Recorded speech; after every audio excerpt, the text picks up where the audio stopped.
versículos 22 y 23, justo donde quedamos el domingo pasado, están hablando de lo que Pablo estaba haciendo. Y nosotros hoy vamos a empezar en 24, pero ahí, ese es el tema de hoy, todos necesitamos corrección. Pero cuando empezamos,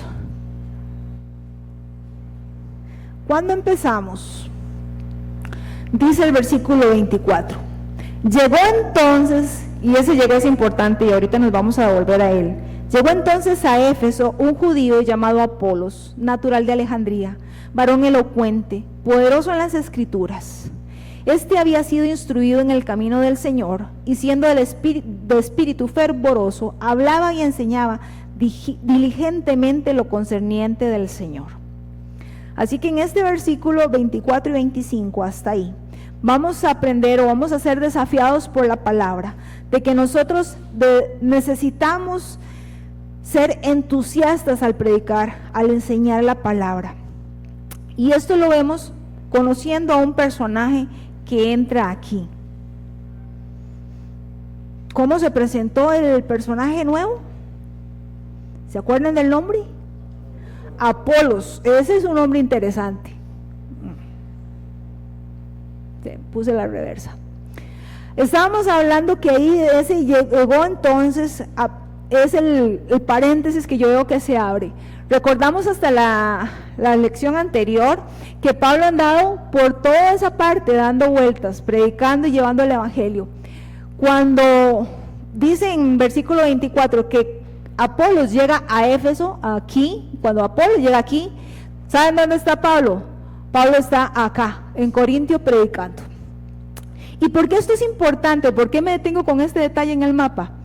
Porque a veces pensamos que todo el libro de Hechos, el importante y el central y el que está haciendo ministerio es Pablo y es Pedro. ¿Y saben qué? No.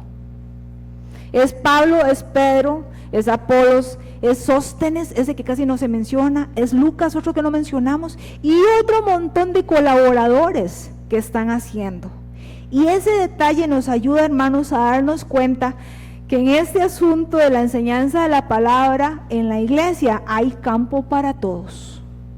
Algunos van a tener un nombre conocido. Algunos de ustedes buscan predicaciones en internet y ¿quiénes les salen?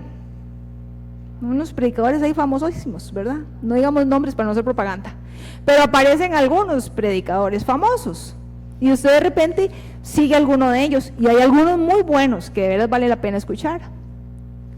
Pero no son los únicos que enseñan y comparten la palabra. Y vamos a ver eso. Entonces en este pasaje, en versículo 24, nos damos cuenta que mientras Pablo estaba haciendo ministerio allá en Corinto, enseñando, instruyendo la palabra, algo está pasando por ahí cerquita en un lugar llamado Éfeso, otra iglesia. Y este varón que aparece aquí se describe de forma muy interesante.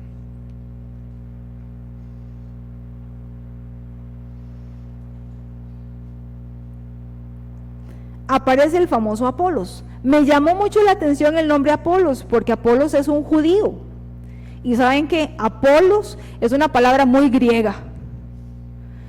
Me puse a investigar y me di cuenta que, bueno, en el mapa allá arriba hay un lugar que se llamaba Apolonia. Entonces decían que pudo haber sido que el nombre Apolos viniera con influencia de ese lugar, que era un lugar muy famoso. O la otra era que fuera una derivación del nombre Apolonio, que muy parecido al nombre de la ciudad.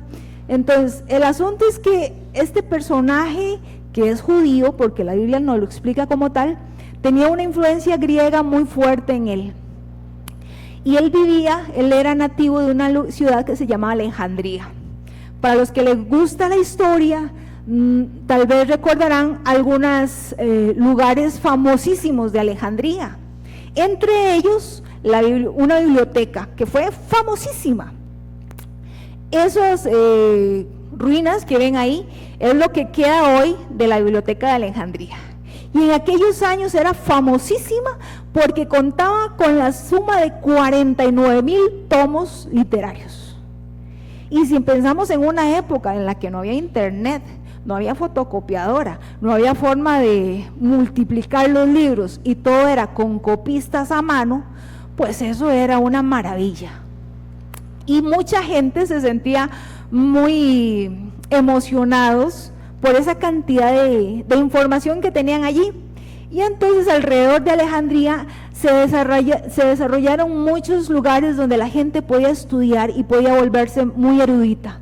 Entonces Alejandría era una cuna de estudiosos. ¿Y saben qué? Apolos creció ahí, Apolos vivió ahí, y Apolos tuvo la bendición de tener acceso a una robusta formación en la parte bíblica. Entonces Apolos no solamente era un creyente, un judío, sino que era un creyente con una muy buena formación bíblica teológica. Entonces el hombre pintaba bien, ¿verdad? Y si seguimos leyendo el asunto, como dato curioso para agregarle a la Biblioteca de Alejandría, me di cuenta que el 16 de octubre del 2002 se reinauguró en honor a aquella Biblioteca de Alejandría una nueva versión que ahora cuenta con 8 millones de libros, tiene 6 secciones especializadas, 6 galerías de arte, así que la próxima vez que vayan a Europa, consideren ir a dar una vueltita a la Biblioteca de Alejandría, puede ser un lugar interesante. También tiene planetario, así que vale la pena la visita. Así que al llegar a este punto nos damos cuenta con toda esta información de cómo era Alejandría y las posibilidades de estudio que había allí en ese lugar, que estaban al alcance de Apolos. Se nos hace sencillo entender lo que nos dice el versículo 24, el 25 más bien, dice que había sido instruido en el camino del Señor y siendo de espíritu fervoroso, hablaba y enseñaba diligentemente lo concerniente al Señor. ¿Y por qué podía hablar con diligencia y fervientemente? ¿Por qué? ¿De qué temas usted habla así con energía, con entusiasmo? De lo que usted conoce. Usted no me pida mis recetas, por favor. No me pida recetas. No me pida consejos de matas, no. Eso pregúntele a mi señora madre. Ella la orienta y le explica. Pero, por favor, no hablamos de temas donde no sabemos. Bueno, porque política todos sabemos y en fútbol todos opinamos, aunque no sepamos. Pero generalmente la gente no habla con fervor de algo que desconoce. Entonces, esas palabras a mí me hacen clic y me hacen darme cuenta que Apolos era un conocedor. El hombre sabía de qué está hablando. El hombre sabía manejar la Torá, probablemente se la sabía de memoria. Sabía qué hablaban los profetas, sabía qué decían los salmos. Era un hombre que había dedicado tiempo al estudio de la palabra. Y yo quisiera ampliar eso de un hombre que dedicaba el tiempo al estudio de la palabra y decir una persona, un discípulo y una discípula que se enfocaba y que dedicaba tiempo al estudio serio de la palabra. ¿Y por qué estudio serio? Porque ahora estamos estudiando y no nos queda nada, ¿verdad? Porque nos falta esa parte, ponerle la seriedad, ponerle ganas, ponerle amor a lo que estamos haciendo para que pueda quedar en nosotros de veras ese conocimiento. Dicen algunos conocedores que inclusive Apolos podía ser el autor de Hebreos. Recuerden que Hebreos no dice quién lo escribió. Hay dudas de quién lo escribió. Bueno, algunos dicen que pudo haber sido Apolos el autor de la carta. Hay otros candidatos también para eso. Pero hermanos, yo creo que sin duda el ejemplo de Apolos nos reta a ti y a mí, a que nosotros igualmente seamos dedicados y entusiastas por estudiar la Biblia. Y cuando estamos hablando de estudiar la Biblia nos pasa algo muy curioso. Usted puede tener un libro que sea su libro preferido, que lo estudie constantemente, y de repente escucha a alguien predicar de un pasaje de su libro preferido, y usted está ahí bien atento, y de repente, en ese momento, la persona que está exponiendo dice algo y usted, ¡pling!, le hace clic en el corazón y los ojos los abre grandes y usted dice, eso yo no lo había captado, yo no había entendido eso, wow, yo no me había dado cuenta de, y esa es la maravilla, hermanos, que la Escritura tiene para nosotros. Puede ser un libro muy viejo, pero para nada desactualizado. Y en la maravillosa revelación que Dios nos ha dado, es un libro que nosotros no vamos a agotar nunca. Alce la mano a la persona que maneja todos los temas de la Biblia. No existe. Es el creador del universo, Él sí la maneja toda.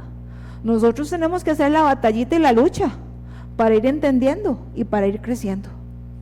Pero nosotros podemos en ese proceso ir descubriendo la Biblia, y permítanme la comparación, pero la Biblia se puede volver como una cebolla. Usted llega y entra en una capa, y luego que domina esa capa se da cuenta que adentro hay otra, y luego le entra esa capa, empieza a entrarle, y luego hay otra. Entonces esa maravilla tiene la Escritura, que nos permite seguir profundizando y profundizando, y siempre regalarnos ese deleite del descubrimiento del estudiante. Así que yo creo que el reto que nos hace Apolos hasta este punto, en versículos 24 y 25, es que nosotros seamos verdaderos estudiantes constantes. Y la historia no se queda ahí, hay algo más que podemos estudiar. Dice, aunque, final de versículo 25, aunque solamente conocía el bautismo de Juan, y comenzó a hablar con denuedo en la sinagoga, pero cuando le oyeron Priscila y Aquila, le tomaron aparte y le expusieron más exactamente el camino de Dios. Mira esta. Fe. Y esto nos enseña otra verdad, hermanos, y es que los discípulos tenemos mucho que aprender. Sí, los discípulos, usted y yo, tenemos mucho que aprender. Podemos haber tenido el privilegio de haber tenido un alma mater donde hemos aprendido muy buenas bases para estudiar la Biblia, y podemos sentirnos orgullosos de ese lugar. Pero eso no es suficiente. Esta semana hablaba con un hermano y le pregunté, hermano, ¿y dónde se formó usted bíblicamente? Dice, hermana, en mi casa, con la Biblia abierta. Y empecé a hablar con ese señor. Vieran qué nivel de erudición tiene ese hermano. Qué manejo de griego. Por eso le digo de erudición. Y me dice, sí, es que esa palabra es muy interesante, porque esa es la raíz griega de tal. Y empieza a hablar ese señor. Y yo estaba disfrutando la cátedra que estaba dándome ese hermano. Sin duda ese hermano ha dedicado tiempo a sentarse, a estudiar, a profundizar. Pero vean lo que pasa aquí, y me resulta muy muy interesante. En esa amplitud que estamos describiéndole a la Biblia, nos damos cuenta que Apolos, a pesar de que era estudiado, era diligente, era entusiasta, había un aspecto, había un tema que todavía no manejaba. Vemos la humanidad de Apolos allí. ¿Y qué pasó con esa área de mejora que tenía Apolos? Pues el doctor Lucas nos lo deja muy claro, que Apolos solamente conocía el bautismo de Juan. Entonces podríamos hacernos algunas preguntas acerca de Apolos. Si Apolos solamente había oído hablar del arrepentimiento, Apolos sabía del perdón. Apolos no sabía quién era Jesús. Y habrían otras preguntas que podríamos hacernos, pero el pasaje no las responde, aunque cuando vayamos a capítulo 19 vamos a tener más información de eso. Así que esta era una área que requería conocimiento. Él podía estudiar los profetas y sabía que los profetas hablaban de un Mesías, pero Apolos no había podido hacer cierta conexión de lo que hablaban los profetas acerca del advenimiento del Mesías judío. Y saben, en aquellos días muchos judíos pasaron por ese mismo problema. Sabían lo que decían los profetas, pero no lograron encajar la descripción de los profetas del Mesías venidero con la persona del Señor Jesucristo. Y Apolos tuvo ese problemita. Pero dice el pasaje que gracias a Dios aparece un matrimonio.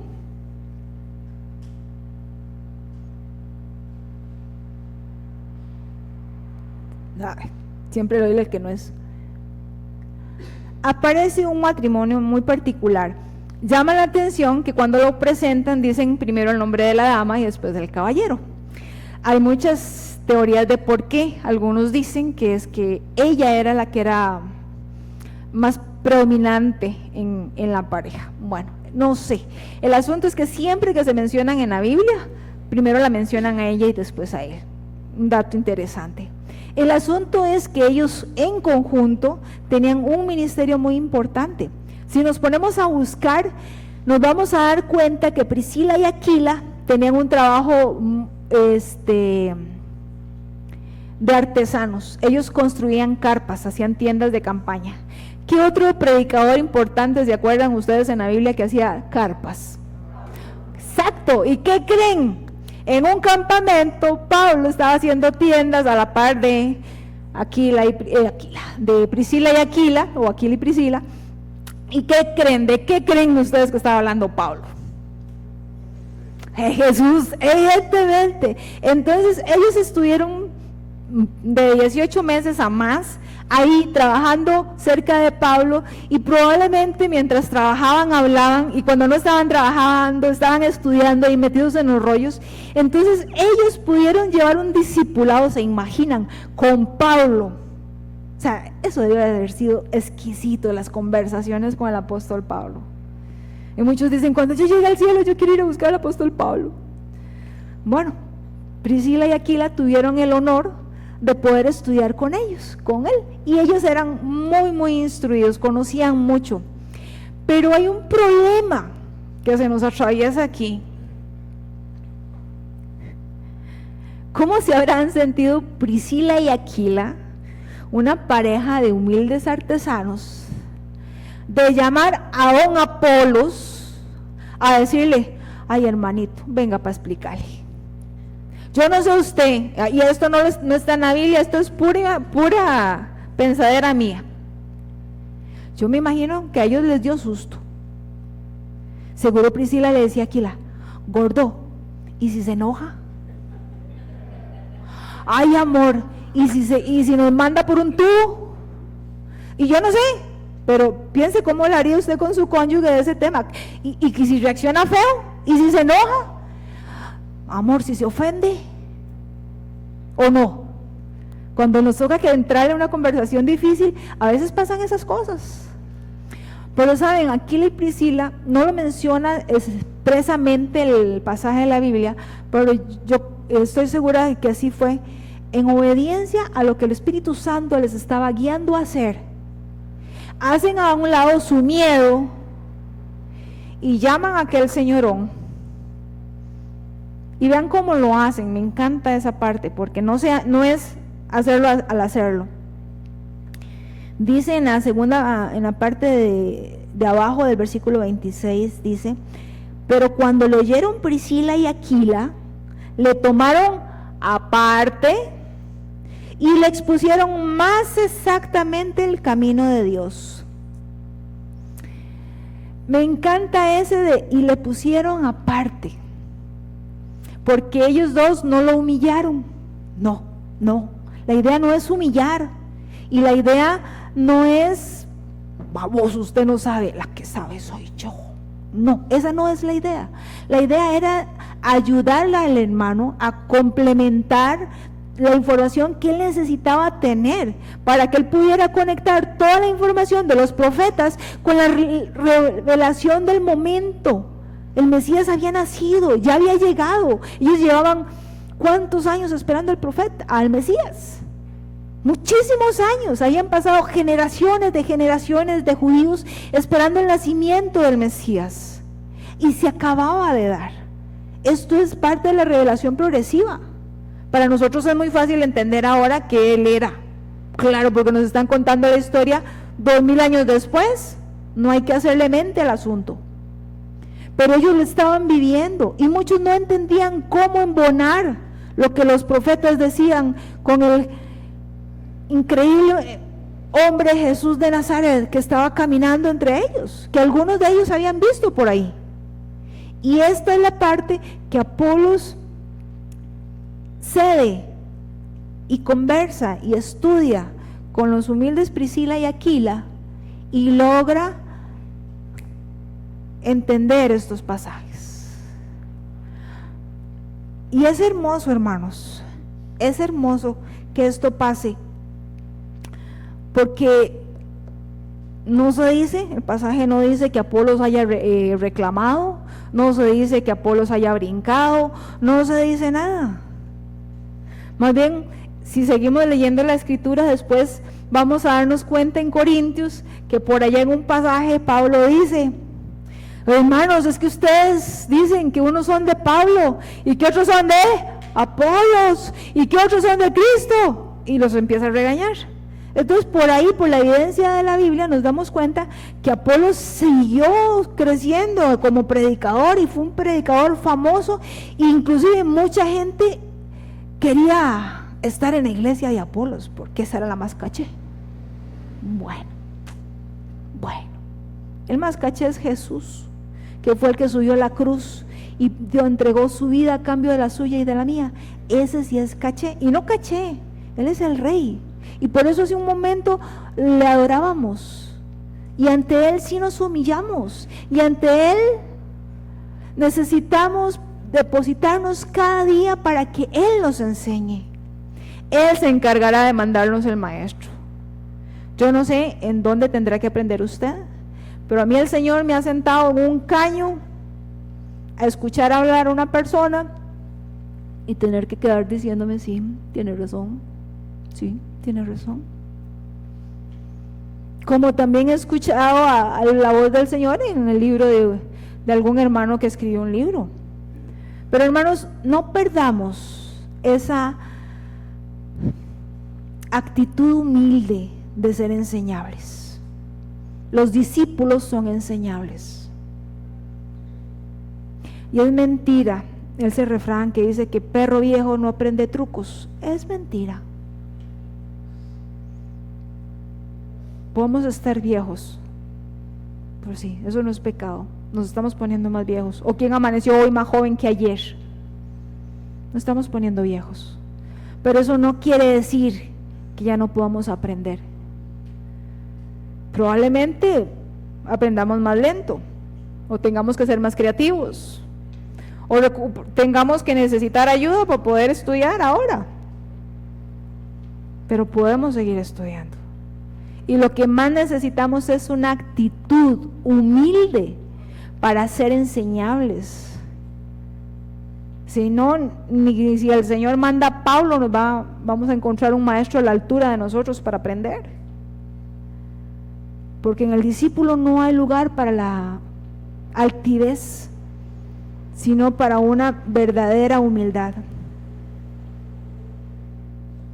Así que a mí me encanta ver cómo Apolos se sobrepone a las barreras culturales.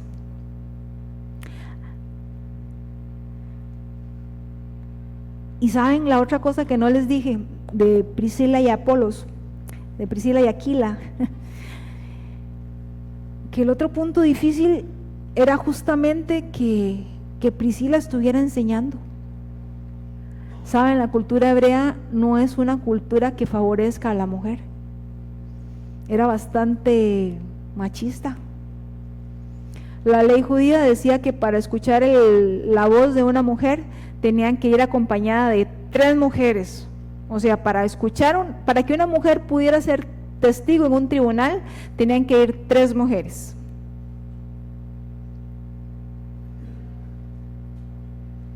Así nomás, 3 por 1. Y a este señorón, Apolos, es una humilde dama la que le está instruyendo. Entonces, Apolo tenía estigmas en su cabeza que superar. Solo son artesanos, es una mujer, y él pudo superar todos estos estigmas. Y hermanos, ¿qué cosas hay ahora en nuestro medio que puedan estar ahí estorbándonos para compartir el evangelio y para aprender el evangelio? ¿Será que a nuestros ojos hay personas a las que no vale la pena predicarles? De por sí no van a entender. No voy a perder tiempo ahí. Saben, hermanos, no hay nadie tan pecador que no alcance la gracia del Señor para redimir a esa persona, aunque no nos agrade a nosotros.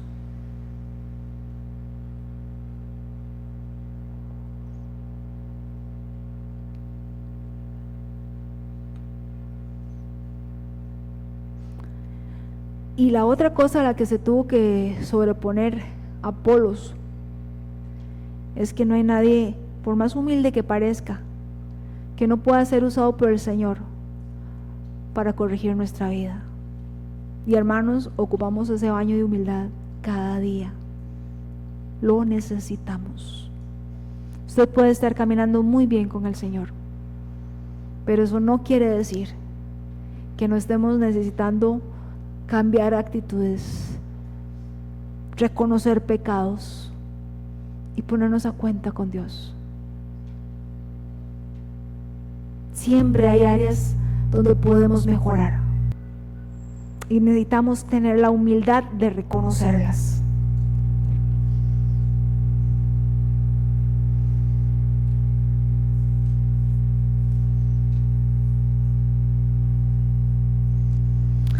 Así que el famoso Apolos llegó a ser famoso también por la intervención de este humilde par de hacedores de tienda. Y la narrativa bíblica sigue adelante. Y llegamos al versículo 27. Sí. No, me volví otra vez. Ahora sí. Y llegamos al versículo 27 y dice: y queriendo él pasar a Acaya, los hermanos le animaron y escribieron a los discípulos que les recibiese, y llegando él allá, fue de gran provecho a los que por la gracia habían creído, porque con gran vehemencia refutaba públicamente a los judíos, demostrando por las escrituras que Jesús era el Cristo. ¿Qué notan ahí? ¿Qué notan ahí?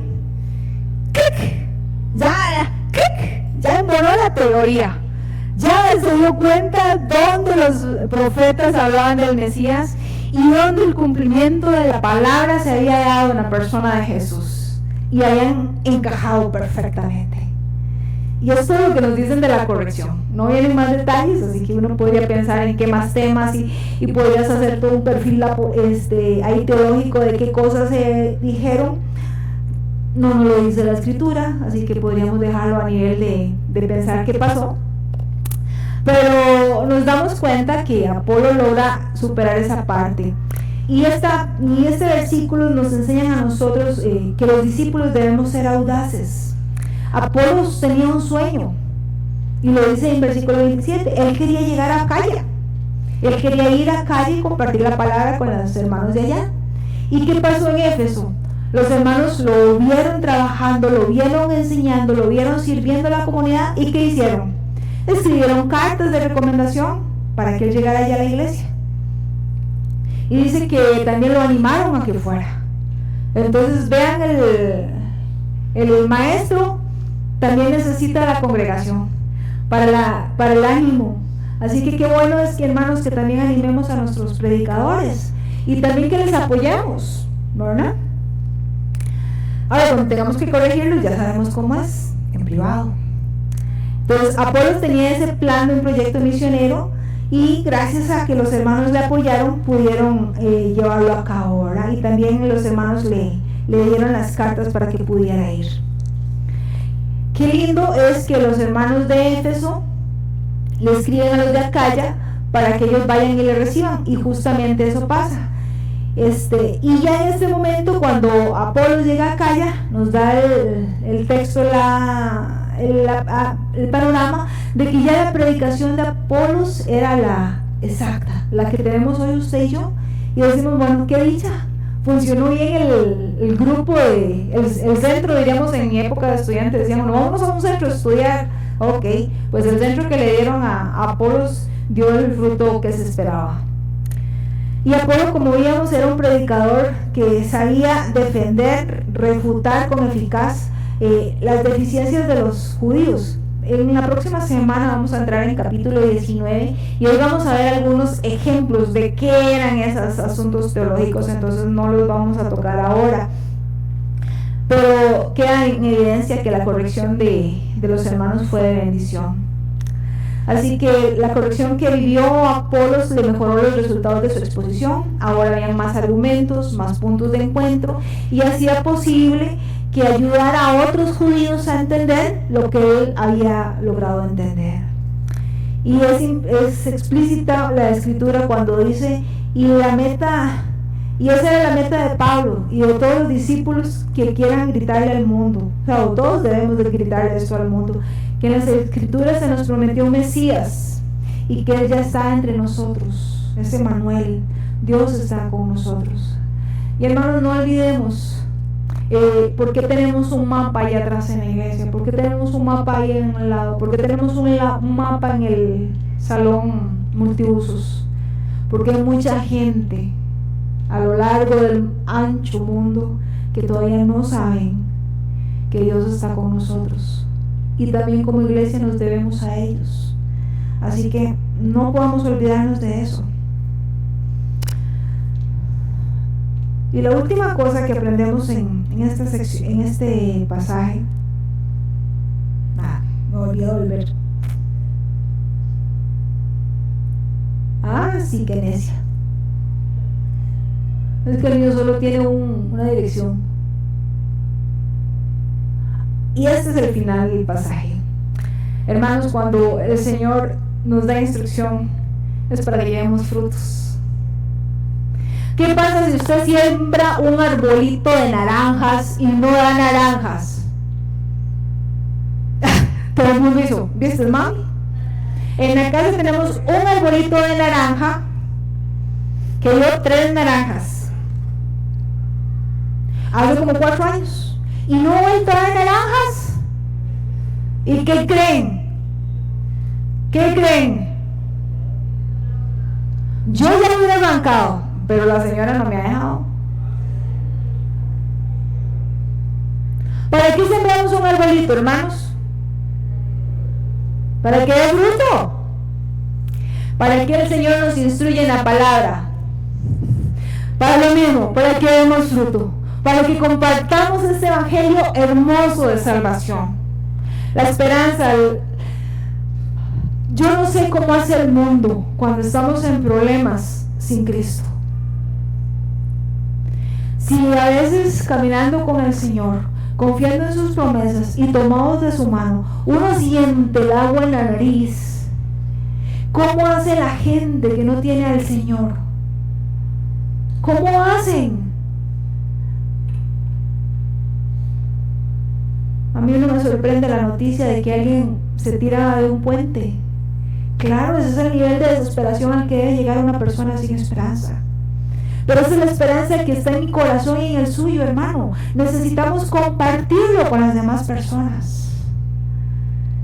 Empecemos con la gente que tenemos cerca, la familia, los compañeros de trabajo, la universidad. Si el Señor les da la oportunidad de tomar un avión y ir a algún lado, a pasear o a trabajar, aproveche y ahí donde vaya también comparta. Y si va a pasear, también comparta. De fe de lo que hay en usted. Aprovechemos todos los espacios. El mundo necesita a Jesús y necesita ver a un Jesús relevante. Jesús es suficiente. Y Jesús quiere ver en nosotros buenos frutos. Y me encanta el pasaje de Mateo 7:17. Jesús dijo así: todo buen árbol da buen fruto. Punto. No hay discípulo que no deba dar fruto. Esa sería la otra parte del versículo que no escribí. ¿Qué fruto estamos dando, hermanos? Estamos dando frutos. O están como el árbol de naranja en mi casa, enhuelgado.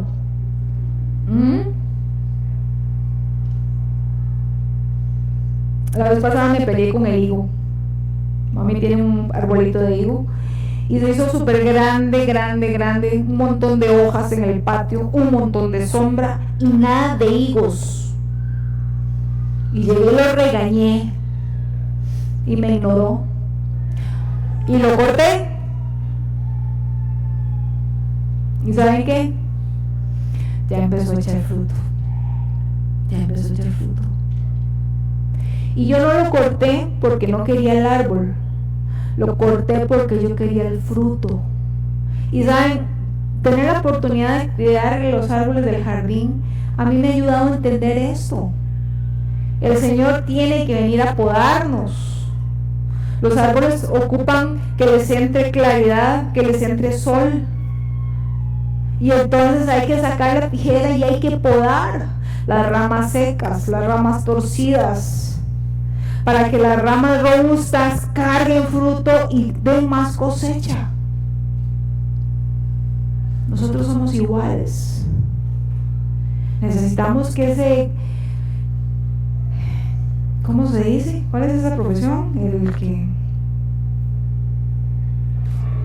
gracias, ese jardinero maravilloso, celestial, venga y nos pode. Pero sabe, cuando usted poda un limón, sale aruñado. Nos llamamos muy inconosos. Yo podo el limón y fijo, echando la basura en un saco, una bolsa, quedo con 2 o 3 punzadas, que dura a veces hasta una semana el dolor en la mano. No seamos así nosotros. No seamos así. La poda es necesaria en nuestra vida. Así que aceptémosla. Y qué hermoso es ver el testimonio de Apolos ahí al final en versículo 27 y 28, porque él tenía una meta y la pudo concretar gracias a la ayuda de los hermanos de Éfeso. Y también algo interesante, al final no se menciona más el nombre de Apolos, y eso es porque pienso yo que la iglesia tiene que recordar que el único nombre importante es el de nuestro Señor Jesucristo. Usted y yo, hermano, hermana, sirvamos en todo lo que sea posible, pero la gloria siempre va a ser de Dios. Y qué bonito es ver que el servicio de Apolo en la calle fue de gran provecho. La comunidad de discípulos tuvo beneficios del servicio recibido. Los creyentes fueron instruidos en la completa exposición del perdón de los pecados y ahora pueden convertirse en adoradores de nuestro Padre Celestial, como lo que Él desea. Y esto, hermanos, nos deja lecciones para la vida. Ay, me volví a volver. Ok, gracias. Esa es ayuda de atrás. Gracias, Nicolita. La primera cosa que aprendemos: el testimonio de Apolo nos reta a los discípulos para comunicar el mensaje de Jesús en forma entusiasta, con actitud humilde y avanzando audazmente. No nos sirve mucho estudiar y volvernos en grandes cebollas. O sea, así de cabeza. ¿Y qué patitas? ¿Han visto una cebolla? Sí, ¿verdad? ¿Sí me entienden? ¿Sí captan la idea? No, necesitamos también tener piernas para movilizar eso que estamos aprendiendo. Es importante que lo llevemos a todos los lugares que nos sea posible. Y que conforme vamos a manejar ese tema, entre más chispa tengamos, entre mejor y más conocimiento tenemos de eso, nuestra exposición va a tener ese sabor. Le vamos a poder dar nuestro toque personal. Otra lección para la vida es que también nos reta a notar que podemos colaborar en la obra de Cristo si estamos preparados, siempre estudiando la palabra para compartir de Jesús en todo lugar. Aquila y Priscila, ese día que escucharon a Apolos predicando en la sinagoga, ellos no tenían que hacer el ministerio ese día. Ellos estaban sentaditos ahí en la iglesia y de repente se dieron cuenta que ahora sí, enrollémonos las mangas porque tenemos que ir a hacer algo. Y ellos estaban listos. Qué bueno es, hermanos, que nosotros tengamos esa misma actitud, que cuando identifiquemos una necesidad, no tengamos que esperar que alguien diga, usted puede ir, usted me puede ayudar. No, que nosotros digamos, ¿quiere que haga tal cosa? Es que yo vi que tal cosa, o vaya y hágala. Qué bonito sería que nosotros seamos un poco más proactivos. Sería una cosa hermosa. Creo que también nos queda claro, hermanos, que otra cosa que los discípulos necesitamos retarnos continuamente es a superar nuestros propios prejuicios. No hay nadie tan malo que sigue. No hay nadie tan malo que no pueda ser alcanzado por la gracia del Señor. Y no hay nadie tan ignorante que no nos pueda enseñar algo. Así que, hermanos, la noticia de hoy del día es que no somos la última Coca-Cola del refrigerador. No, ubiquémonos. No somos la última Coca-Cola del desierto. Cuidado con esas ideas. Son peligrosas. Y puede ser muy duro el golpe de caída. Así que también recordemos ese detalle importante. Todos nos pueden enseñar. Y no viene expresamente la palabra Espíritu Santo en la sección que hemos estudiado, pero es innegable ver cómo Él está moviendo las piezas. Así que yo creo, hermanos, que nos queda un reto para la vida, y es al ver el rol del Espíritu Santo en la evangelización, no podemos negar que le necesitamos. Dependemos de Él, de su guía y de su ayuda para hacer la tarea que vamos a hacer. En esos momentos claves, cuando usted necesita hablar con una persona, acuda a Él, acuda al Señor, ore. Padre, dame las palabras. Saben, mi oración antes de subirme aquí a predicar cada mañana es: Señor, ciérrame la bocota y habla con tu pueblo. Porque para los que me conocen saben que yo tengo mi forma de hablar. Pero aquí yo quiero que sea el Señor el que hable con ustedes, no Viviana. Lo que yo pueda decir no es importante. Lo que el Señor quiera comunicarles a ustedes, eso es lo importante. Y qué lindo, hermanos, poder acudir a Dios y saber que Él atiende a eso, que Él atiende a nuestro clamor. Y que el mismo Señor dijo que el Espíritu nos iba a dar palabras cuando en algún momento seamos llevados a los tribunales, y en momentos claves es parte de la función del Espíritu Santo, darnos palabras, guiarnos, ayudarnos, encaminarnos. Así que a todas las chicas las invito los viernes a las 6:30 de Discípulos. Estamos empezando a estudiar el Espíritu Santo. ¿Saben qué? No se lo pierdan, vengan, está buenísimo. Porque necesitamos entender lo que Él hace en la vida para poder alinearnos a eso y a disfrutar lo que Él está haciendo. Así que, hermanos, este pasaje pequeñito, 4 versículos, y nos dejan un montón de cosas para pensar. ¿Qué le parece si oramos y le pedimos al Señor que Él nos siga ayudando? Padre, esta mañana